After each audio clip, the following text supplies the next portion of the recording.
बहारों फूल बरसा मेरा महबूब आया है, लिखे जो खत तुझे वो तेरी याद में। स्वागत है दोस्तों आपका हमारे चैनल बिहाइंड द सीन पर। हमारे पुराने सारे वीडियोस को ढेर सारा प्यार देने के लिए आप सभी का बहुत बहुत धन्यवाद। आज के इस वीडियो में हम लोग बात करने वाले हैं कि कैसे लेजेंडरी सिंगर पद्मश्री बने मोहम्मद रफ़ी, वो भी एक फ़कीर की वजह से। सितारों मांग भर जाओ मेरा महबूब आया है। मोहम्मद रफ़ी का जन्म हुआ था 24 दिसंबर 1924 को कोटला सुल्तान सिंह पंजाब में, और वो अपनी 6 भाई बहनों में से सबसे छोटे थे। फूल बरसा मेरा महबूब आया है। रफ़ी साहब रोज अपने पड़ोस से एक फ़कीर को गाते गुनगुनाते जाते देखते थे। उनके गाने रफ़ी साहब को इतने अच्छे लगने लगे कि वो उसी फ़कीर के पीछे पीछे उनकी मौसीकी को सुनते हुए चलने लगे। जरा तुम दिल को बहलाओ मेरा महबूब आया है। धीरे धीरे उस फ़कीर के गाने के तरीके से मोहम्मद रफ़ी ने बहुत कुछ सीखा और वो फ़कीर इनफॉर्मली उस्ताद बन गए मोहम्मद रफ़ी के। बहारों फूल बरसाओ मेरा महबूब आया है। कुछ समय के बाद मोहम्मद रफ़ी के वालिद साहब लाहौर शिफ्ट हो गए, जहां उन्होंने नाई की दुकान खोली।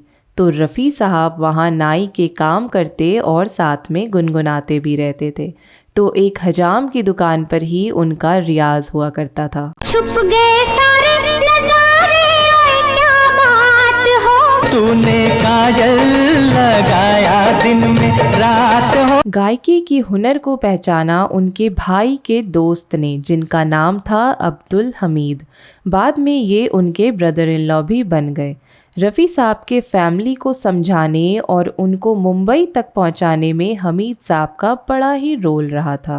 मिल गए नैना से नैना, वो क्या बात हो गई, दिल ने दिल को पुकारा, मुलाकात हो। रफ़ी साहब को स्टेज पर गाने का मौका भी बड़े ही बॉलीवुड अंदाज से मिला था।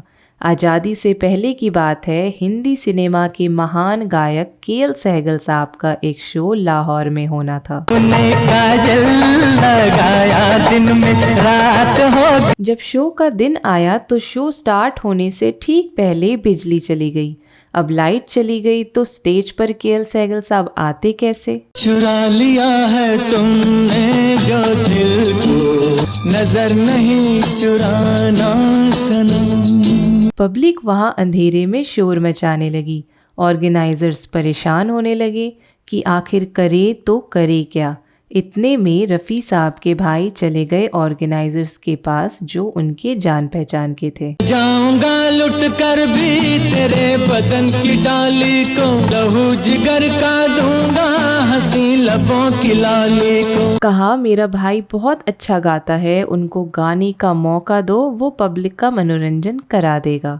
इस तरह रफ़ी साहब को स्टेज पर गाने का मौका मिला।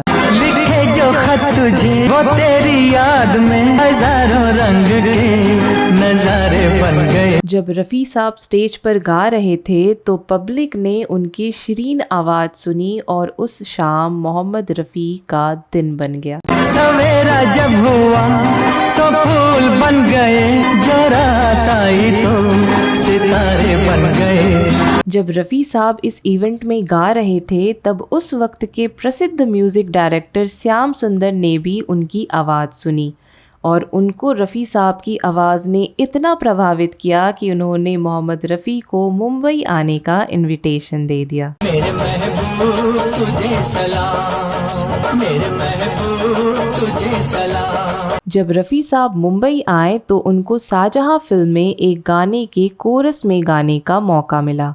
प्लेबैक सिंगर थे वही सहगल साहब और गाना था रूही रूही मेरे सपनों की रानी। मेरे सपनों की रानी, मेरे सपनों की रानी। एक और किस्सा है मोहम्मद रफ़ी के खुददारी और स्वाभिमान का। एक रोज रफ़ी साहब फिर से कोरस में गा रहे थे। क्या पर्दा क्या जलवा ये दिल तुझसे है मंसूब, मेरे महबूब तुझे सलाम। गाना था नौशाद अली साहब का। रिकॉर्डिंग ख़त्म हुई, जूनियर आर्टिस्ट सब चले गए।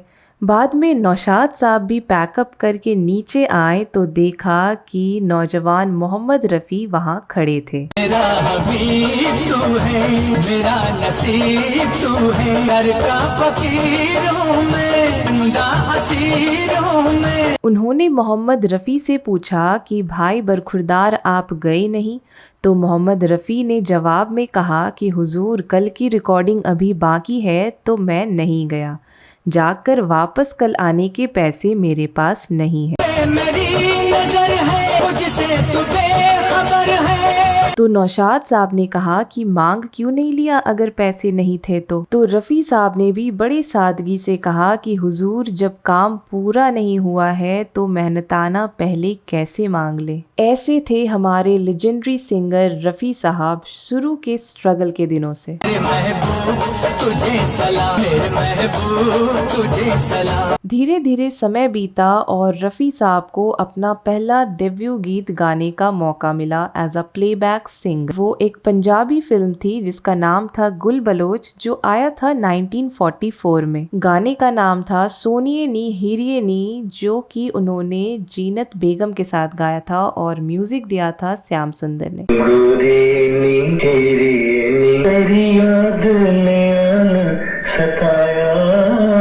पर रफ़ी साहब को फेम मिला फिल्म बैजू बावरा से, जो कि आया था 1951 में। दुनिया के रखवाले। इस फिल्म में म्यूजिक दे रहे थे नौशाद साहब।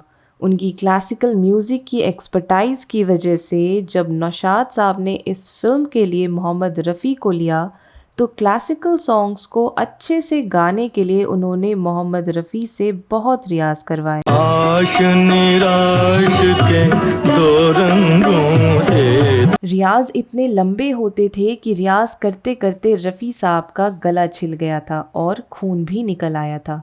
तब जाकर ये फिल्म के गाने इतने बेहतरीन रिकॉर्ड किए गए। लुट गई मेरे प्यार की नगरी। और गायक मोहम्मद रफ़ी को इतना नाम और फेम मिला कि एक दिन वो बन गए पद्मश्री मोहम्मद रफ़ी। हाले अब तो नीर बहाले।